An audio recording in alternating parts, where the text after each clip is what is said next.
Alright, did all the speakers go and get another drink before they come up here? I'll drink to that. Alright, we're here to roast Diana, her 40th birthday. No, we're not going to be nice. I don't have a speech made, but I'm going to speak between all the other speakers. Our first speaker of the evening has known Diana most of his life. I think he was probably about 2, 3 when he met her. And he happened to go to high school with her. And give a big round of applause for Todd Fulton. Todd. Look at all the fucking old people out here. This ain't a birthday party. This is a convention for Meals on Wheels. Hey Rick, watch me wake these old folks up. B16. O17.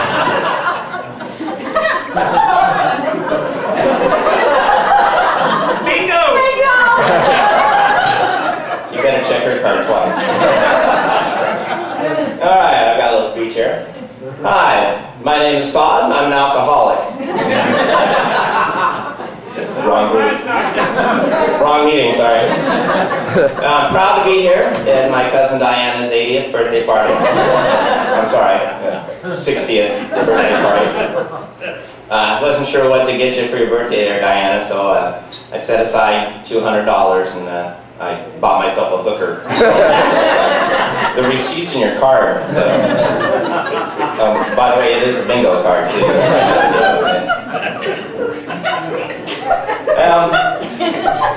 I didn't come here tonight, to talk about your personal problems, your addiction to pornography, and crack cocaine, and, your severe depression that I understand was brought about when you found out, you had one boobie bigger than the other.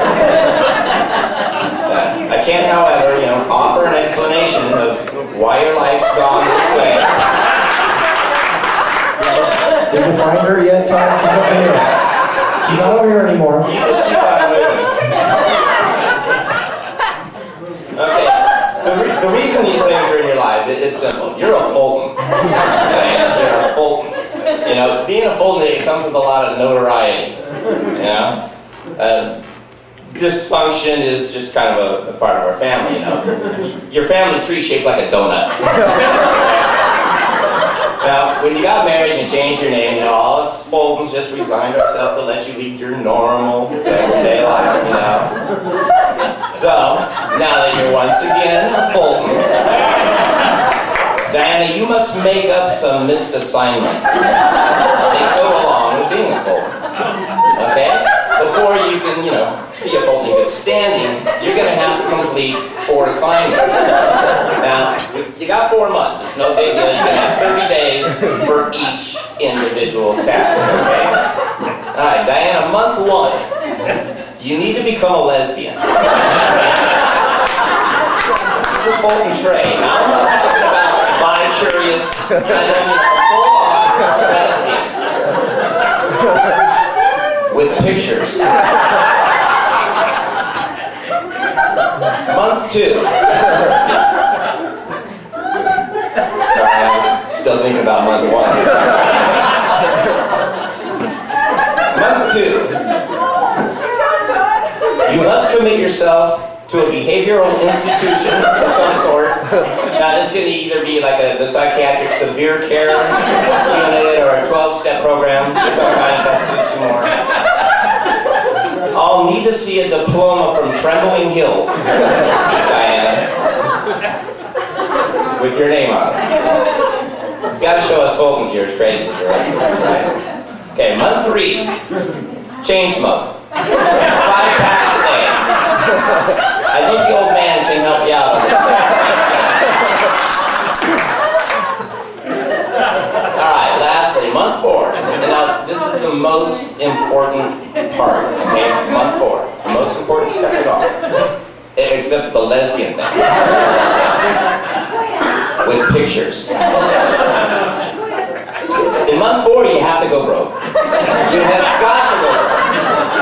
No self-respecting Fulton would be caught dead with 2 nickels rubbed together in their hands. Your entire net worth must be 0.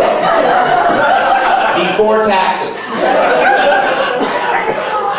Dianna, I want you to go to the most expensive financial planner money can buy. You blow a shitload of money on this and do exactly the opposite of what he tells you. Okay? Buy Enron stock. Having completed these tasks, Dianna, you will truly be a Fulton, with all applicable rights reinstated. I love you very much. I wish you a very happy birthday. Shit, if I knew it was going to be that funny, I would have left him for last. Well, poor Dianna. Dianna Banana, she's known. Born...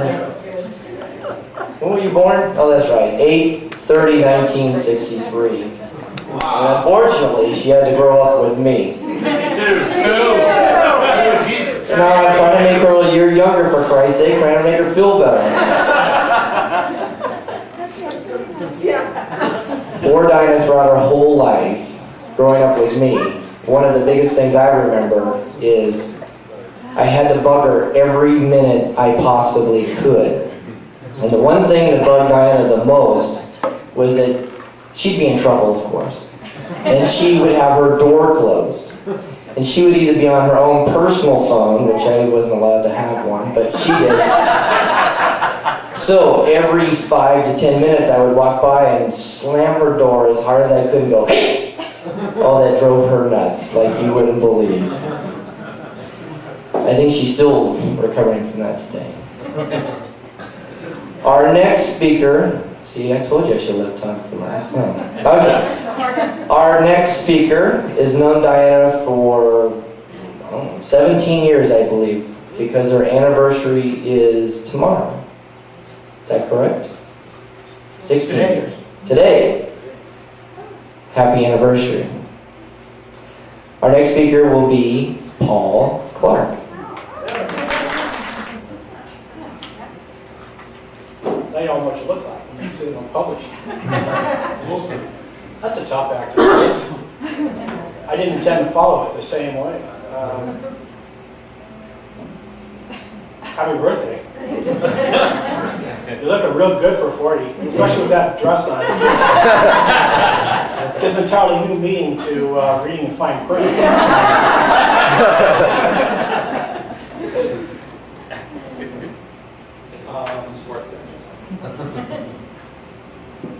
All I can say is getting old really sucks.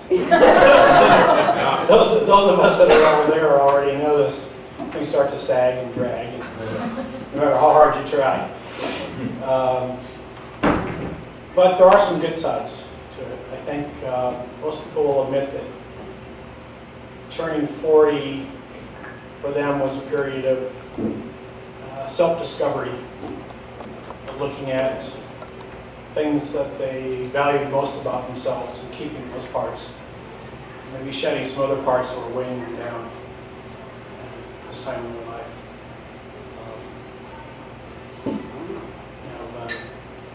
For me, and maybe for some other people, some of that is symbolized by maybe the call of an eagle riding on the wind, winds of change. Or maybe it's symbolized by a call of freedom from a wandering gypsy. But however that's symbolized, I think most people are here to remind you that no matter where you're going in your journey, they're here to support you. And the rest of us are all here because we need an excuse to get drunk and party. But who really needs an excuse after all? Anyway, happy birthday. And it's been quite an experience riding with this clan for the last 16 years. This is a roast, Paul, not a funeral. Come on. But it's not your birthday, so we won't roast you. All right. Our next speaker, I've known his entire life. He's been a great friend to me. He is the owner of Jules Fine Wines. Make sure I get that plug in there. Family Jewel, that's right.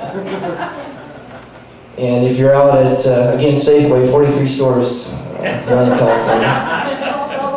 Under $10. Best bottle of wine under $10. Remember that slogan. Okay, that's our slogan. Keep buying it, buy it by case. I want to retire early. So, without further ado, Mr. Jeff Hansen. I grew up in an Italian family, I don't need a microphone.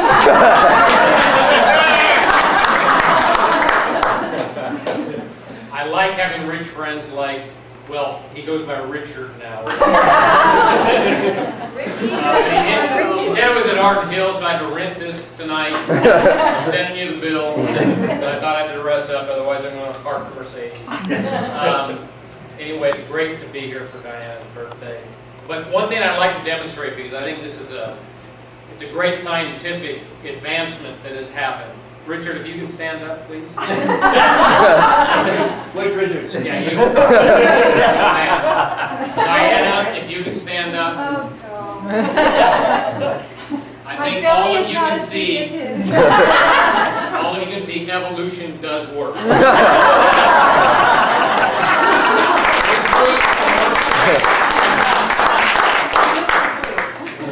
Monkeys to humans. I did make a couple notes, actually. By the way, thanks, Richard, for that money tonight. You know, we had an interesting upbringing.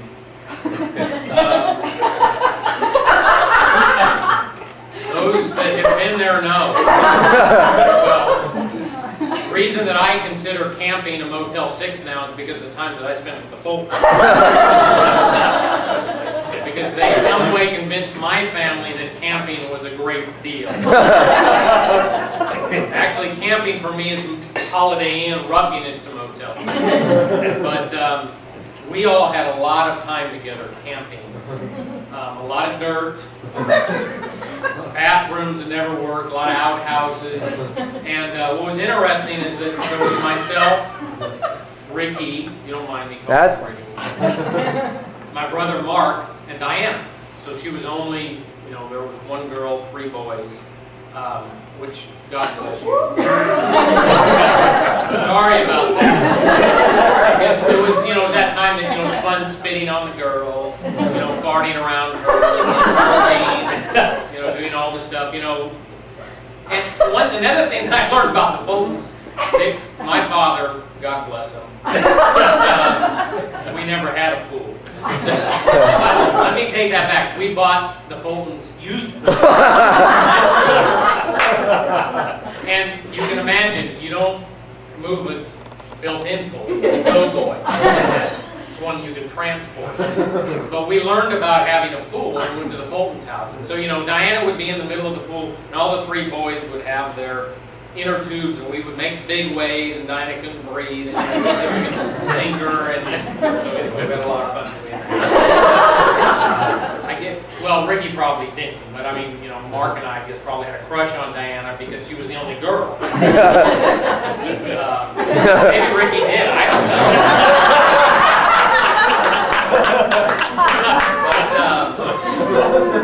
So anyway, we had this great thing going. You know, we were all doing camping together. You know, these green tents that, you know, not only is it 120 degrees in the valley, but we're staying in a green tent. You know, that doesn't, you know, the heat comes into the tent. I mean, it's kind of like, you know, being in a black car in Arizona. And so, you know, those are the kinds of camping experiences we had. And although I think of them, you know, very fondly, we got through those times without a whole lot of, you know, mental conditioning. And all of a sudden, the Fulton decided they were going to move to what our family referred to as the rocks. Because it seemed like every time we went to Amador, or the Plymouth area, which, you know, Richard thought was fantastic, but Ricky thought it sucked.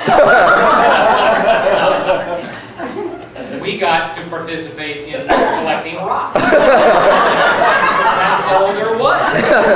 So there was like a little bit of soil mixed in, but it basically was rock. And you know, here's Dianna, the only girl, which I have a daughter. I mean, you know, we kind of keep her on a pedestal. It's a problem. It's a bigger one. It's time goes on. But, here's Dianna hauling the rocks and, moving the wheelbarrow. Ricky's in listening to Steve Martin. And here's Dianna out. And, Richard saying, God damn it, let's get some more rocks. What's the matter with you? You got sheep to feed, you got horses to feed, you got rocks to move. What the hell's wrong? And Mark and I are looking around, well, where's Ricky? Well, Diana's moving everything. So anyway, and then Dianna began to blossom, of course. And what was it? You were the beauty queen of... No. We thought it was rock. What the hell else was up there? I'm in the wine business. We're now happy to know that there are vineyards there. There's a lot of goddamn rock. But we did have a lot of fun growing up together, and it was great when they all moved to the rocks, but we did miss them a lot. And Dianna was the oldest. Glad to say. And she was the first to get married, also. Which I think, Mark, you and I had a really great time at that wedding. Really got boiled at that wedding. But barely made it back to Elk Grove. But we love you, Dianna. It was a great time growing up, and we appreciate it. I pray for you weekly. Richard is a father. He always likes to think that he's my friend. He did give me $100 tonight, so that does. But I wish you happy birthday, and you look great for 40. Because he borrowed it from me. Yes. I want to make a few comments about Jeff's. Yes, I did listen to Steve Martin tapes, so Let's Get Small was a very good album. Diana's a lesbian, are you? No, am I gay, sweet? I will admit to Jeff, though, that Rockville did suck, so clarify. It was awful. But if I had to raise a child anywhere, that would be the place I would raise him. So, all right. Our next speaker is known Dianna through her whole high school life and her adult life. I know Trudy very well since I got the privilege of growing up with her through high school. And after she gives her speech, I'll tell you a little story about Trudy. And I don't think I need to use this. What can I say? I really can't compete with the Fultons. This one was like that in high school. You gotta really watch those Fultons, because I'll tell you what. I was riding this on the way down the hill from Tahoe this morning thinking, what am I gonna say?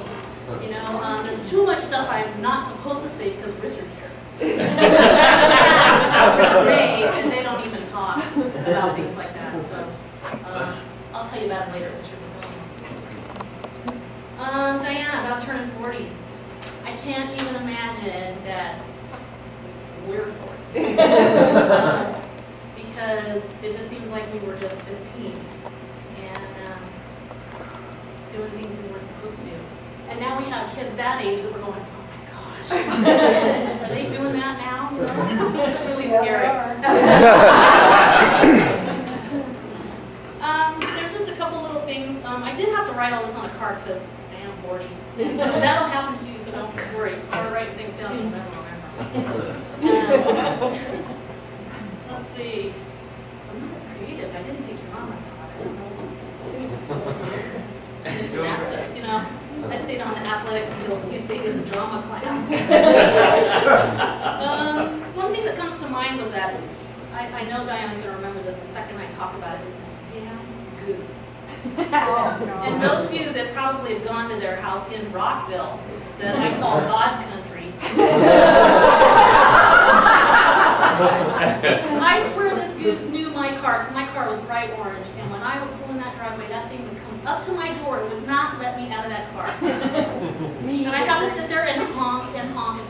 Richard came out and then chased the goose away. I hated that goose. I hate to tell you that. I hated that goose. I think he tormented me, and I just have this psychological thing now as a control. I can't handle that thing. I tell you, it was pretty scary. I think Richard got a kick out of it though, because he loved watching me torment that little goose. And then he'd give in and let me in the house. Ricky, you talked, I have to call him Ricky, because that's just what he is. He called me up and said, "Hi, this is Rick Fulton." I'm like, "Who?" He goes, "Ricky." I go, "Oh, Ricky." Okay, I know who you are. I remember you slamming the door and making that noise. When you said that, I went, "Oh, I remember him doing that," and that really did irritate your sister. I have another question, and this is for Richard and Luella. Why did you build a pool after we grew up? I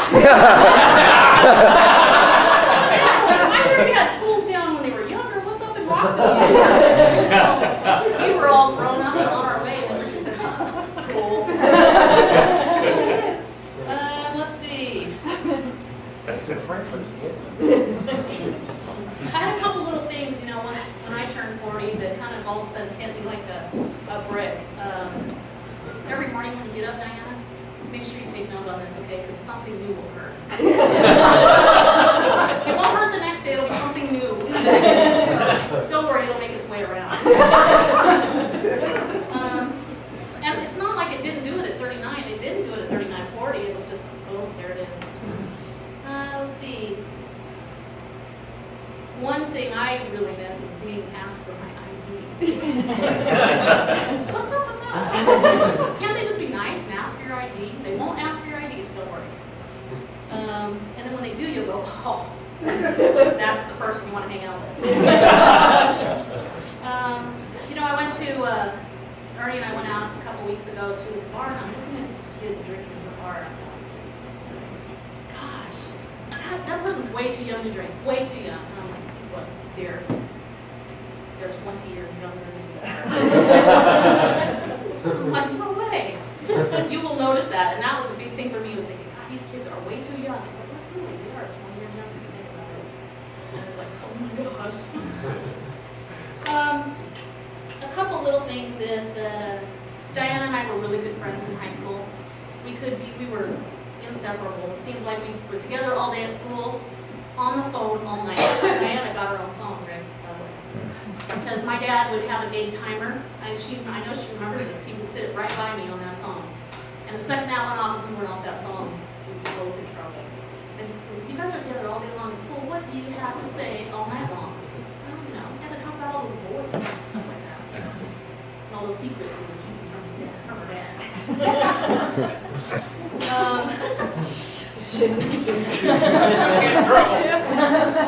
Aren't you glad I didn't have anything to drink? Also, I just want to let you know that your life might be changing now, but it does nothing but change for the best. So, welcome to the club, girlfriend. Happy birthday.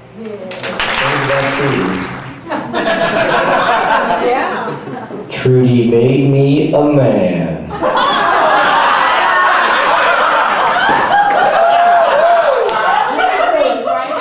Let me tell you the story. And Elizabeth will understand this well. 16.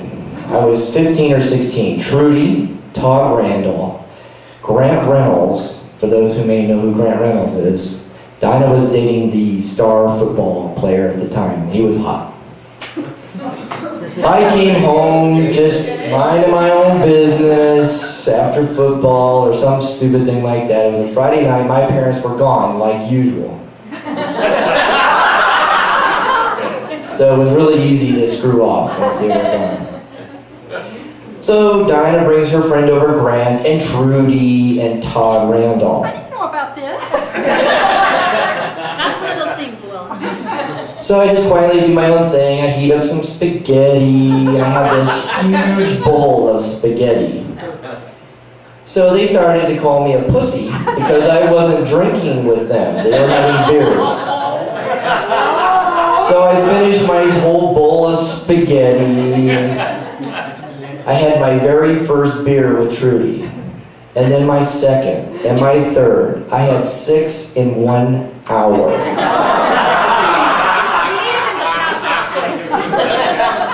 They decided to have a guzzling contest. Todd, Trudy, and I had a guzzling contest. I lost. Well, 11 o'clock rolls around, better get the hell out of there because the parents are going to be home. So I lay down on the couch to watch Saturday Night Live, and oh my God, did the bed start the couch just started spinning a million miles an hour. Well, welcome spaghetti, here it comes. I never threw up so bad in my life until that night. So Saturday morning comes around, and my dad says it's time to pick up rocks that day, of course. It was a hot day, I will tell you this. I kept drinking water all day long. Well, because I've only been drunk once in my entire life, and I've never been drunk ever again because of Trudy. So to this day, no, I wasn't. Oh, God. Yeah. I have never been drunk again like I was when Trudy. All right. In our life, at the house. Yeah. All right. Keep thinking there. All right. Okay. Our next speaker is known Dianna. Has had the privilege of babysitting Dianna her most childhood life, I think. And it's a tag team. So Nancy and Tina, come on up. Ooh, it's old ladies, come on.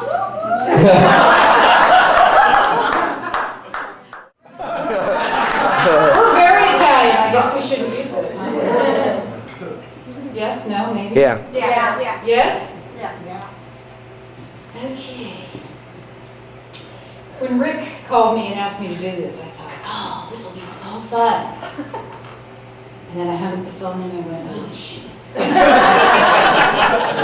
I couldn't think of one bad thing to say about Dianna. Not one thing. There has to be one thing. Nice. You mean you can't hear me? As loud as I can. Anyway, I couldn't think of one thing. Not one bad thing to say about Dianna. So, this isn't going to be funny. It's going to be more heartfelt. Sorry. But we had a lot of fun as kids in Pope Avenue and Arthur Way and Quimby, riding in the Jeep, swimming in the pool, and Richard throwing us about like sea otters. It was fun. It was fun. We had a great time. High school, the only thing I can remember, God, this is bad. I shared her room for a while, if my memory serves me correctly, when my parents were building their house. She was really nice about it. She was really nice about it. I know she hated every minute of it, but she was really nice about it. In our 20s, we partied down. We did. We had a lot of fun when she was dating Chris. We went to parties, we went to dances, we drank. And remember that house with the wood plank floor? Wasn't it fun? We had a great time. We did. You and I did? We all did. We had a good time. Then we became adults and we got married and we had kids. And we kind of went our separate ways. And I always envied Dianna because she was able to be a really good mom. And she was a stay-at-home mom. And I always wanted that. And it just wasn't in the cards for me. But I was always envious of that. And then there came a part of my life where it wasn't so great. And Dianna was there for me. And we don't need to elaborate on this, but she held my hand and she took me to the other side. Not very willing to go, but I did it. And she played a very significant part. And she was a big part of me changing my life. And I really appreciate you for that. Thank you very much. Damn, Mom. I really appreciate the fact that you sought out your pursued career that you of choice that you really wanted to do. I think that's really great. And you pursued your inner happiness and your sense of peace within yourself. I think that's really great. And all the memories that I have of you are happy and very pleasant. Happy birthday.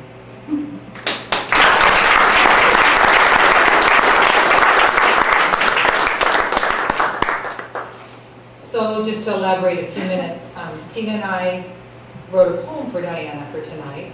And before we get to that, we couldn't put absolutely everything in there that as we went through our childhood and grew up together, there were so many things, so many memories. And we tried to capture some of the key ones in the poem, but there's a few things that I just want to talk about a little bit that we didn't get in there.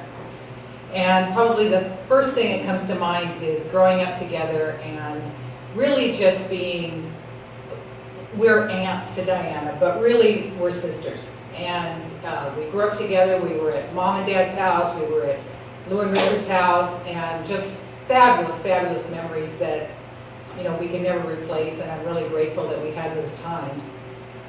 Then about the time that I turned 13, Dianna would have been 8, I guess. I became more like an authority figure because I was the babysitter. And most of it on Quimby Way. And so the relationship changed just a little bit. And I remember Dianna, she was really, really a fun kid, but oh my God, she just whined. You know, if she didn't like the bedtime, she wanted to have her ass cream, as she called it. Or if there was popcorn involved, then she cooperated. But you could just bet that it was either going to be tears or whining during the evening sometime, during that babysitting time. But from about 13 to 17, that was our relationship, and it was fun, and I don't regret it at all, and I really cherish those times. And then one other thing, as adults, Dianna did a lot of painting in my home. And most of the time I wasn't there, but there was this one time that I was there, and all of a sudden out of the bedroom I hear this blood-curdling scream of my name. I thought, oh my God, she fallen off the ladder, you know, something has happened here. I run in there, get the carpet cleaner! She had dropped a container of paint on the carpet, and it was like peach or red or something. It wasn't like the white or the brown or something that would blend in. Get the carpet cleaner now! I thought this was just some disaster, but it turned out just great, and I cherish the things that I have in my home that she put there, and I get to look at them every day and think about her every day. So thank you, Dianna, for doing that. So Tina and I are going to read this poem to you, and I want to clarify the first line, 2 lines of the poem. There's no inner meaning. There's no deep secret or anything. It rhymed. Okay? It rhymed. So I'm going to read half of it, and then Tina's going to finish and read the other half, and I hope you enjoy it, and we have it here for you to take home with you. Dianna is 40. How can that be? It was just yesterday we were watching her pee. So many memories throughout our childhood years. We shared beds and clothes, laughter and tears. We remember the times when all she did was whine. Everything was always mine, mine, mine. Tina swung the cat by its tail so high, and lo and behold, it made Dianna cry. Arthur Way was the place for fun and such games, hide and go seek, skateboarding and bikes. It was all such great fun that could be compared to none, the memories no one can replace. Animals seemed to play a big part of our wonderful childhood start. Pope Avenue there was Sue, who ate socks and doggy poo. Quimby Way there was Nuisance and Spook. When Easter rolled around, chicks and bunnies were abound. We had so much fun visiting the zoo. Camping at Rollins was really a blast, more unforgettable memories from the past. Boating and swimming, we had lots of fun, but especially dancing on the streets until 1. Although we were aunts with an age difference so slight, growing up together makes being sisters seem more. Okay, this is for Dianna's 40th birthday. and it's for my very best daughter. I only have one. What can I say? She's beautiful like her mother. She's perfect like me. She's a flight attendant, and I get to fly free.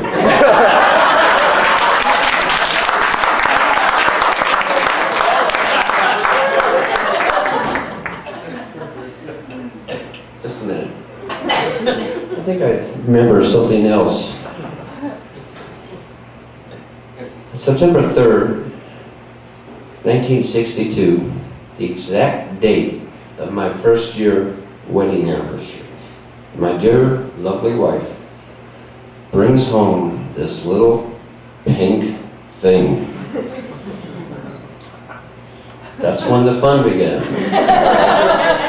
And the house was never quiet again, and there was a super strange odor. No, it was not cigarettes. Talking about cigarettes. You know, Lou used to nurse Dianna with an ashtray on her forehead. Just teasing. No, that's not true. I did.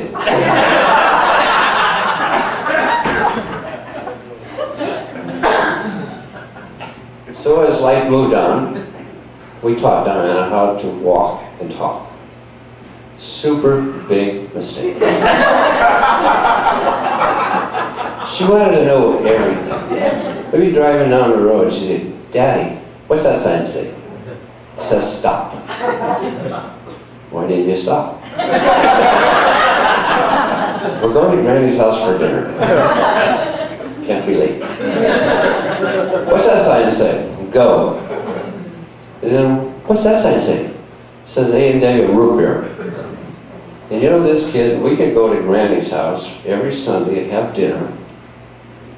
We had to cut down expenses. And on the way home, late, 9, 10 o'clock at night, back to the south area, next to Campbell's Soup. You ever smell Campbell's Soup at 10 o'clock on a still night? We have to go by a root beer stand. She'd be sound asleep in the back seat. And as soon as we go by this root beer stand, she would jump up and say, "Daddy, Daddy, root beer, root beer. Root beer, Daddy." Okay, so we'd swing in. They used to give them free little root beers for kids, you know. I could afford that.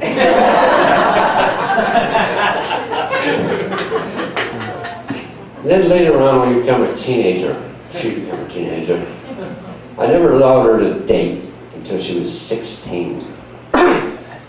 So when she was like 15, 10 months, 22 days, 32 seconds, she says, "Daddy, the guy would like me to take me to the football banquet." I said, "You're not 16. No. I'm really close." I don't know, have the guy come and talk to me. So the guy comes and talks to me. I didn't like him.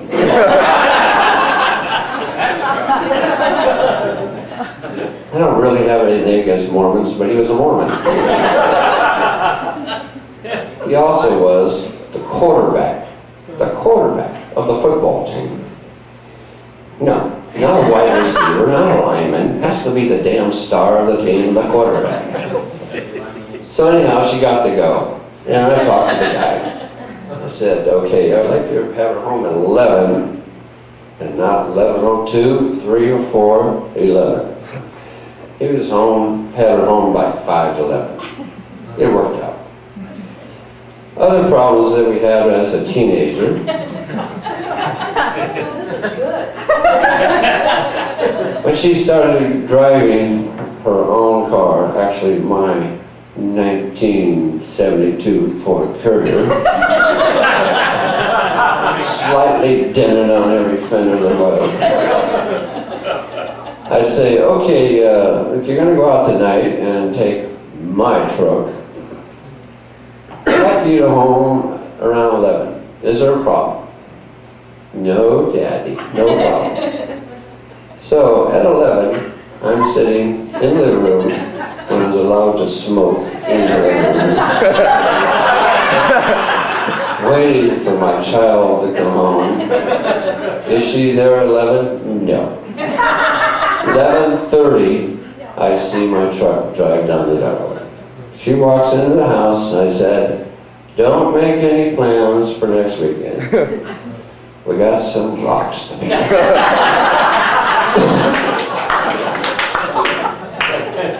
So a couple weeks go by and she's off restriction. So I said, okay, look, 11 o'clock didn't work out for you. Your dad is a very understandable person. You know that, Jeff Hansen. So I said, okay, 11 didn't work out, we'll do 11:30. Is there any problem with 11:30? No, Daddy, 11:30. 11:30 comes around, no kid. Still smoking more cigarettes in the living room, waiting for the kid. 12 o'clock rolls around, and here comes my truck. She walks in the room, and I says, I guess there's a misunderstanding. You weren't supposed to leave Jackson at 11:30. You were supposed to be home at 11:30. So, okay, tomorrow we'll pour concrete. And the next weekend we'll pour more concrete. And maybe pick up a rock. So, anyhow, that week goes by. Then she's off restriction again. Okay, she's all ready to rip it down the road again. Okay, 11:30 didn't work out. How about 12 o'clock? Same damn story again. I ain't going to repeat all this again. 12:30 comes around, here comes my truck. This time with no lights. Drives in, sneaks in the house. She can open and shut the door without making a sound. Only thing is there's this red glow in the living room with a cigarette. Okay. Now we'll pour concrete, pick up rocks, and maybe build a fence. Also next weekend. Anyhow, this went on until pretty soon she got away. She was coming home right around 2 o'clock in the morning. A few weeks restriction here and there, what the shit. The only other little thing about growing up was you have to see your bedroom door. She spent most of her high school years in that bedroom. The bedroom door now lifts like the Leaning Tower Pizza. If she didn't slam the damn thing, I was.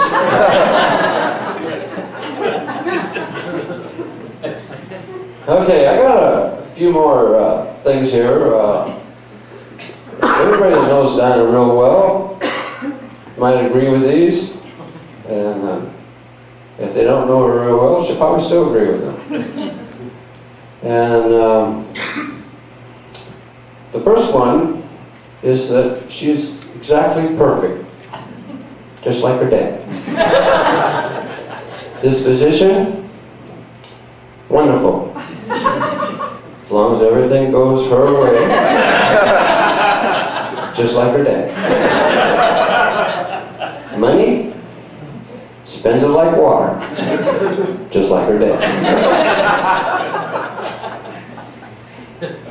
Never wrong, just like her dad. Intelligent, knows everything about everything, just like her dad. Nice to everyone, unless we mess with her. Then she bites like a rattlesnake, and it don't take much to mess with her. Just like her dad. Always wants to see what's on the other side of the mountain, but always glad to get home. Likes people, as long as they do it her way. Just like her dad. Protective of everyone that's close to her. She wants first crack at it. Just like her dad. Reads directions to assembly something that she bought? No. Put it together 2 or 3 times, throw away the extra parts, just like her dad.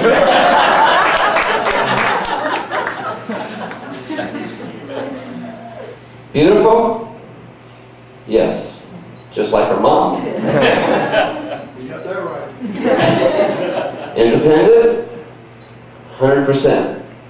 Now, just just like Dianna.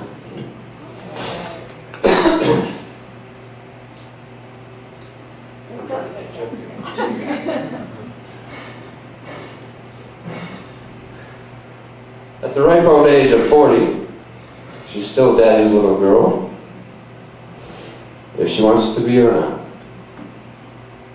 And I love her.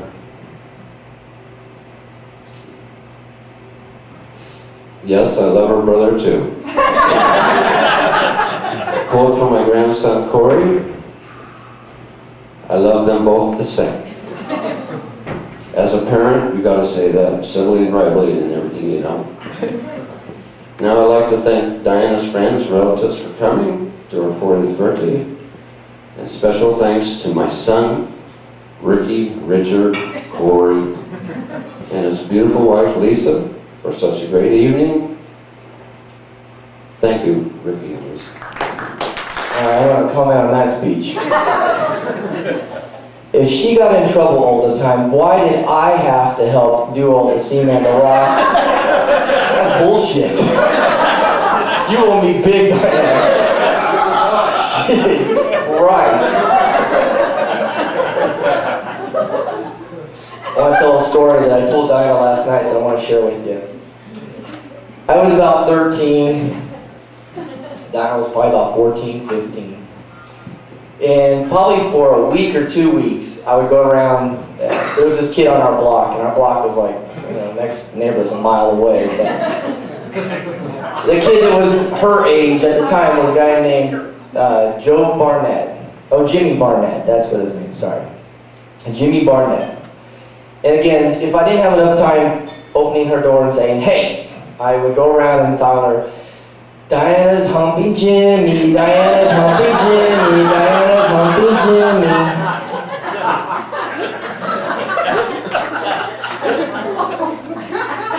My dad heard this. Now I'm 13 years old. Of course I know what humping means. I'm 13. I'll be doing it myself. But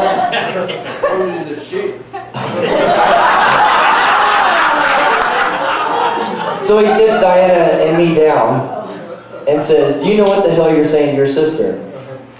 No. You know what humping means? No.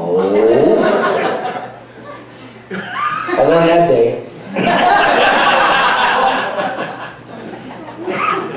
Okay, our final speaker tonight is the most beautiful woman in the room other than my wife, the mother, Dianna Fulton. I'm Italian, but I'm very soft-spoken and very nice. What's the matter for you? He says I'm very nice. That's my husband. First of all, Todd, everything you said was so true. My God! How could you admit all that in front of these people? I'm not a Fulton by blood, so I don't have any of that straight. But it's true.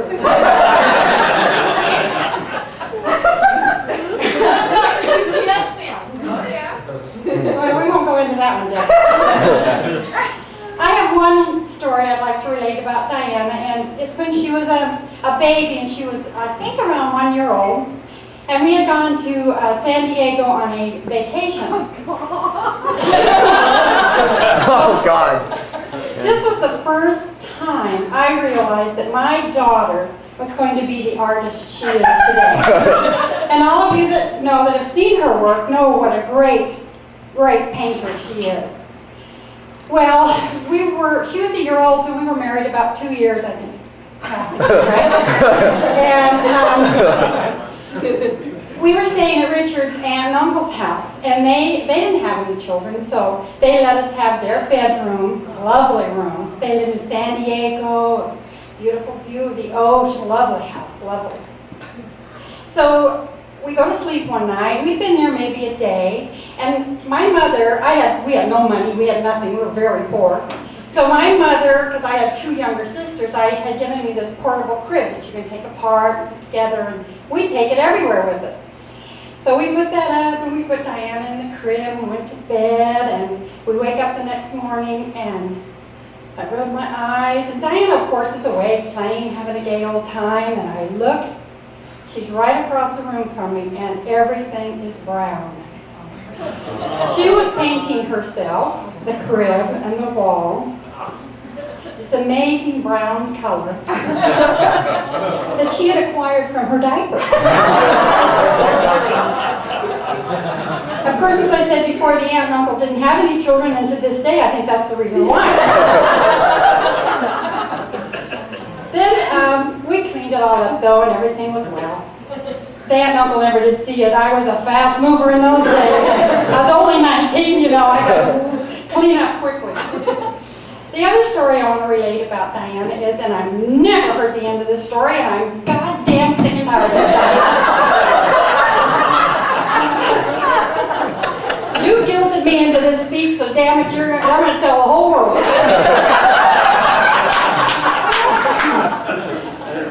Diana was in kindergarten. She was 5 years old. Oh, God. And I was very, very ill. I was so ill, I couldn't even drag myself out of bed. You were not sick. I was sick, Diana. I had what they called then in the 60s, the Hong Kong flu. But you probably weren't as sick as you were at Uncle Eddie's wedding. Oh no, I don't think so. You're right. We won't go into that story. Was that the brown jug flu? Well, anyway, I dragged myself out of bed and I dressed this sweet little girl. She was adorable. And she went to Catholic school about 4 blocks away. It wasn't very far. And I told her, I says, now Diana, your mother is very, very sick. I can't drive you today. I just can't get in the car and drive you. You're going to have to walk. Well, unfortunately, it was pouring down rain. Buckets of rain. So I put her in her little raincoat, her little hat, her little white shoes. Off she goes, whining. And I don't know how much time, because I hot-footed it back to bed. I don't know what I did with Ricky. I think I put him in the closet or something. But I love you, Ricky. I don't know what I did with it. So I guess about a half hour, 45 minutes goes by, and I hear this tapping at the front door. And in those, we lived in Sacramento, we locked our doors so nobody could get in. So I haul my ass out of bed again, go to the front door, because nobody's supposed to be there till what, around noon? What's school, 9 to 12? I open the door and here's this little girl standing there, just drenched. And I said, what are you doing here? She says, well, my shoes were whining. My shoes were all muddy and the nuns wouldn't let me in the classroom. I said, oh my God, that was going. I won't tell you what I said. And of course I believed her because she was so sweet and cute and innocent. So I drug her in the house and dried her off, and I went back to bed, and I don't know what she did after that. Well, you always believe your children are telling you the truth. They don't. When the truth finally came out, I found out that she had walked through the mud, took a shortcut, walked through the mud, had mud all over her shoes, got to the front door of the classroom, and was afraid to go in. So she lied to me.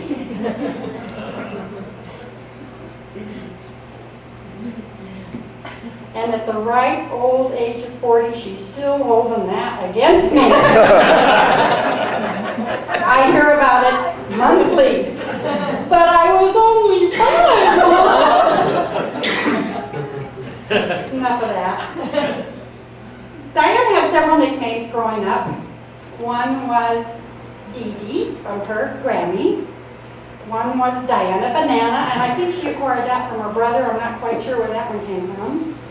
And of course, when she started driving, her best name was Crash. We called her Crash all the time because we spent more time in front of the judge than we did anywhere else trying to get her out of traffic tickets.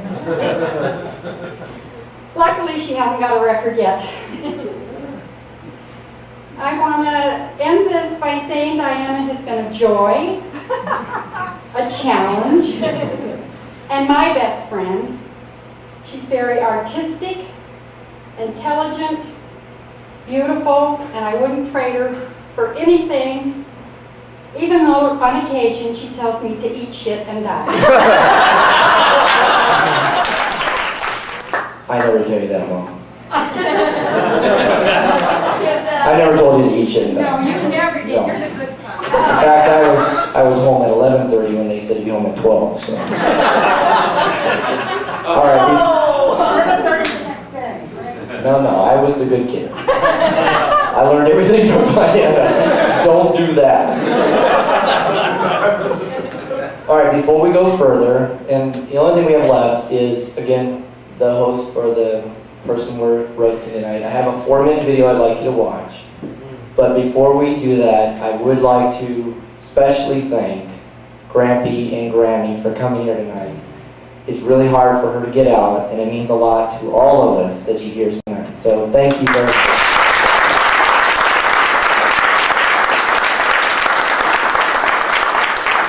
So I'm going to play this 4-minute and 53-second video for you, and then we'll bring up Dianna. Chris, Ricky. If there might be others who want to. Oh, that's right. Hold on. Before I play this video, I've already forgot my program, which I have it written down. Would anybody else like to come up and say a few things? Your mother. And it just, I don't know, it's something inside of me. But you've heard the nice things about Dianna, the bad things about Dianna.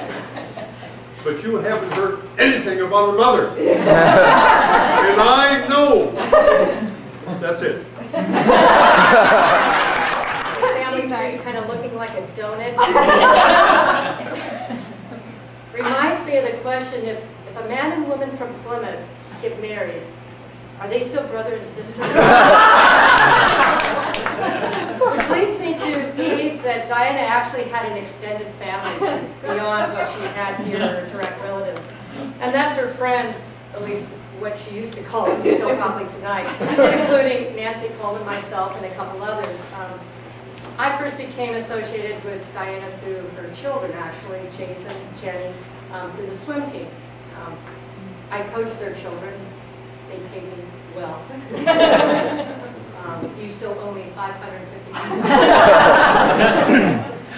Jason, you owe me $655. But there are some stories that need to be shared about sisterhood. The Yaya sisterhood stories in the movie and the book have nothing on Dianna. If we could relay our stories, which I'm about to do, and put them into the movie, that movie would have to have some type of sequel. Dianna and I, Nancy, and several others used to take these weekend camping trips after swim meets. And we would go up to Tahoe. And we'd always have at least one adventure that somehow Dianna was always involved in. Not that we were, that Dianna was the center. For example, going up to Tahoe and going up and realizing everybody had been in the car for 2.5 hours and we all had to pee very desperately. And the first turnoff was the information booth coming off 89 onto 50. Would Dianna go onto 50? No, Dianna took a bike trail so she could get to the bathroom quicker. Realizing, she said, well, it's a shortcut. I mean, we're going to get there faster. So we learned driving trips from her. We learned parking maneuvering. I happened to be in my car that weekend, and we need to park into this camping spot. She goes, go ahead, back a little farther. So I back a little farther, and she's in the back. Go ahead, back a little farther. I back a little farther, a little farther. I couldn't go any farther because I was on a rock. Thank you for having to replace my muffler. And then there was the time in Half Moon Bay where the 4 of us went, Kathy Kobernick, Dianna, Nancy, and I, having a shared bed with but Dianna was an experience. Not only did you have a because I ended up on the frickin' floor. Dianna, it's okay, you can have the bed. Just tell me, I'll take the trundle, all right? It's okay, you don't have to push me off. It was only after the first or second time that I got kicked off the bed that I learned probably the floor was my space. So we had many, many adventures. And then there was back in Tahoe the next year when we were going from casino to casino and going underneath, and all of a sudden we could hear this whee! And couldn't follow where it was coming from until we got down. I think it was below Harris, and there was this woman who, I'll put poundfully challenged, on this simulated motorcycle, trying to straddle it and having to go side by side simulating this trip. Here's Dianna behind her going,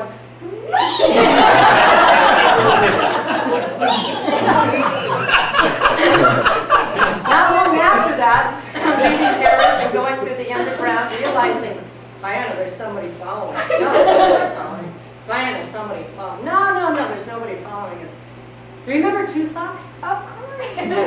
Two Socks was a man that was following us from casino to casino that she denies to this day, who had the Boy Scout uniform on, was probably close to Diana's age now.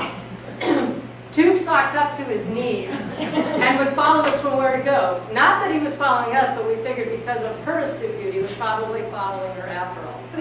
So Dianna, I also have to thank you. I have a position this year that's new. I wouldn't have gotten my position as assistant principal, vice principal at Amador High School, except for her background, where she graduated from. When it came time, and like, what kind of qualifications do you have to be able to accept this position? I said, anybody here, in the room know Dianna Bennett? They all did kind of this. I said, oh. I said, well, I've known her for several years. And they go, if you can work with Dianna.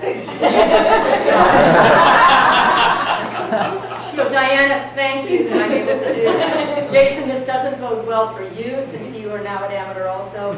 I wish you the best of luck. I think that's some big shoes to fill. And talking with some of the other teachers at Amador where I'm at now, one of them especially was able to share a story that remembered Dianna quite clearly. She played basketball. She was very athletic in her younger days. And one day at basketball, she and her teammates came in big hats and big sunglasses. And they were especially perky and happy that day, the whole team. The coach kind of went along and played along with it until afterwards she realized they were all drunk. So Mary Ann Tremilling says, happy birthday, happy 40. And then, of course, the time, just to remind you that you are older than most of us, on another one of our Tahoe trips, there was a debate between Jason and Jenny, Dianna and I don't know who else was with us, on who was older between Dianna and myself, and I think it was, I don't know, it was you or it was Jenny? Jenny. Was it Jenny? I said, well, Mom, of course you're older than Julia. You have more gray hair. So that is the proven factor. So Dianna, for your sisterhood, for my job advancement, I have nothing but praise and thank you, and 40 more years to come. When I was about 17, I went to work for Levy and Luella, and from then I was The Levy and Luella were perfect, but Dianna ruined me. I was engaged, and it just was down from there. When I was about 19, her and I went to San Diego and to Tijuana, and she almost got me killed. The UPS men were afraid to come to our house, or to our office, because Dianna seduced them.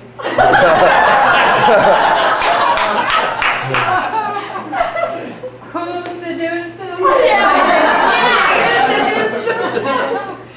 She taught me sex stories and positions. And knew of because I was so innocent and young, and I still am. So happy birthday.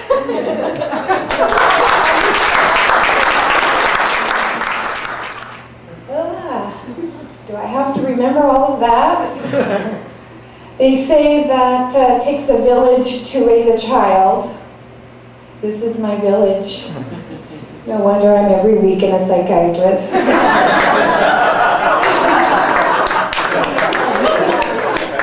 My therapist should be here. I'd like to thank everybody for coming. It's a great honor to see all my friends and family here. It was very touching. But I can't let you have the last word, so I'm going to pick it on some of you. I'm going to start with Joanna and Amy Hansen because they were a big part of my life and growing up. And I don't know if you remember this, Joanna Wing, but I do. You offered me $100 when I was about 10 if I'd let my fingernails grow. 40 years later, I have nails. They're mine, they're not fake. So is the $100 still? Just kidding, Wayne.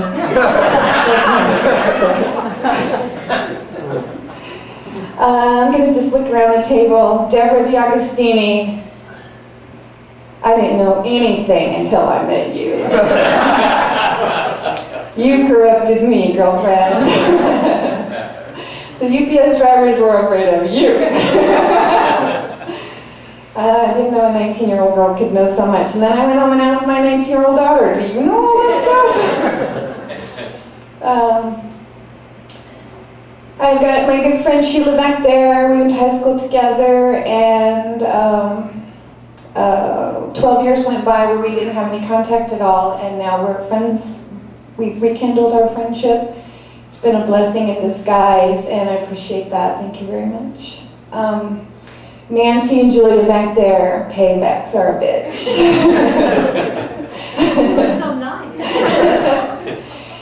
Julia, those stories were made up. None of that happened. No, and you rest there. Two Socks was this freaky dude that was not following us. He had freaky socks, and she had to take the detour through Embassy Suites because she was afraid he was going to attack us. I said, don't worry, Julia. I can kick the shit out of him. Why we said you first.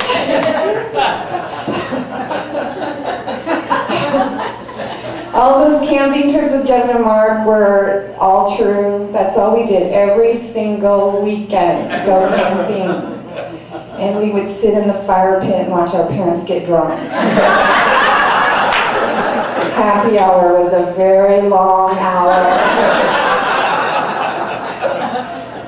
Joanne learned how to smoke at happy hour. I remember my dad, come on Joanne, just try it.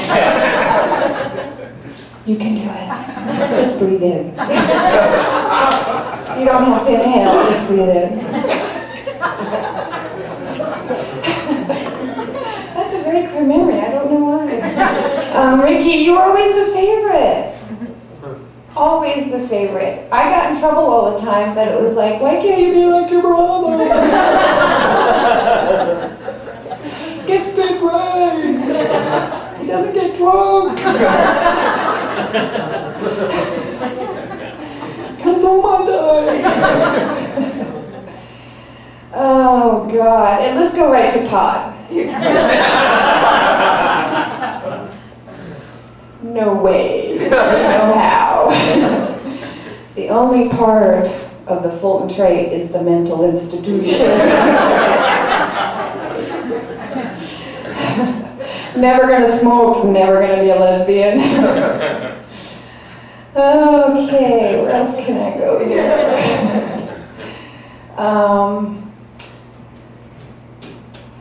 We'll pick on Leedy and Robert. I used to work for my mom and Leedy before I was a flight attendant at the mortgage company, and Leedy was famous for coming into work and going, oh my God, Diana, I am so sick. What's wrong today, Leedy? I have a headache. And then Robert would come in and say, hey Diana, have you heard about the two naked ladies and that's it? No, Robert, tell me. I wish I could remember the punchlines. Trudy was my best friend in the back. Ernie was a boyfriend in high school. Then they kind of broke up, and now they're married. Been married for 17 years. Happy anniversary. Trudy and I used to ride in her her small orange Pinto. Vega. Was it Vega? It's a Vega. Vegas are better than Because what was it? back in those days, they were better. We'd be singing to Tanya Tucker, Frozen Jackson.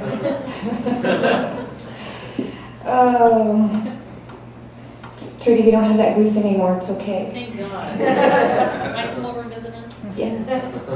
I used to go over to Trudy's house more than she used to come to my house because she could stay out later than I could. And the quarterback lived next door. That's true. Oh, you had to say it. My parents didn't know that.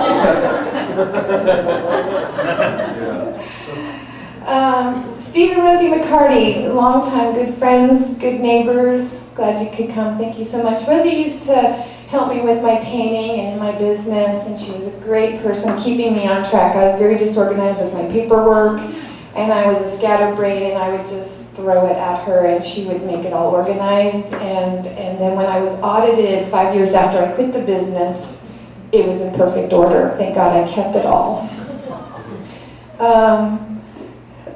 Let's see. How about Jason? My pride and joy, along with Jenny, who's not here. He's a good boy. Goes to Amador High School. And thanks for coming, Jason. I love you. Beth was the flower girl in my wedding. She flew flower petals. She couldn't sit still. She was a lot like me. She was like this all over the place. And TJ was also the same age as Beth. And he stood there perfect when it moved, sweating. I was like, I'm afraid to move, and here's Beth crawling on the floor, tearing up the flowers.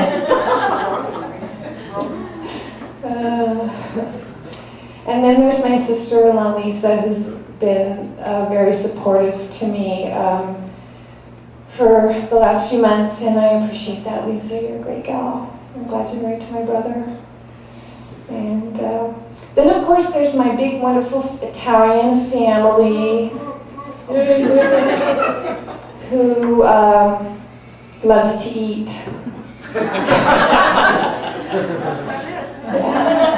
And I remember going to my grandma's house all the time, even from when we were small, and we would eat. And she made wonderful food because she was like the best cook in the world.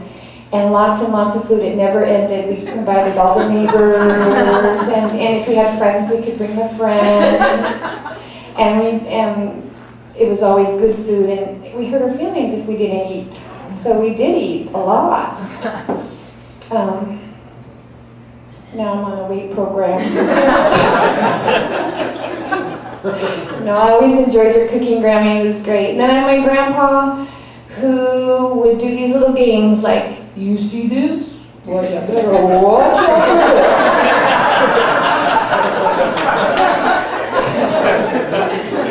this. We were scared.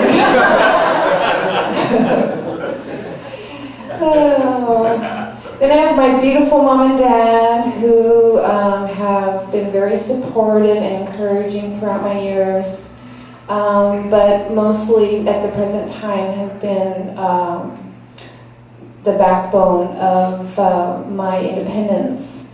And I want to thank you for that, how much I love you. And thank God for pouring concrete and building fences and picking up rocks, because, well, I have to tell a story about my dad. My dad taught us how to be mechanical, and so I am very mechanical. And he would get angry about whatever little thing we used to do, and he would cut the cord on the TV and say, that's it, no more TV, you can't watch TV anymore, you're in trouble, it's over. Okay, Dad, no problem. He'd go to work, we'd be home alone. He forgot that he taught us how to wire. So we'd wire the TV with the little plugs, and we'd wait half hour before he got home. We knew when he got home it was like clockwork. We didn't want the TV to be hot. So we'd unscrew the wiring, take the little plugs off, blow on the TV. Get it cooled off, because we knew he'd come by and touch the top.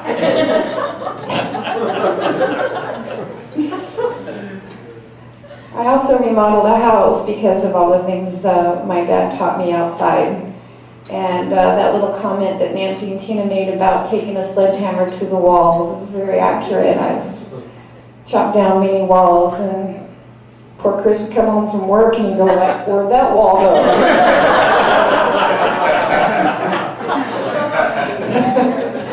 Didn't want it anymore? Well, did you check and see if it was a berry anymore? No. Maybe we need a bean there, dear. Oh. Let's see. Dad was right about the glowing thing. I'd come in at dark, try to sneak in that house, and all I would see was this big red glow. Where have you been?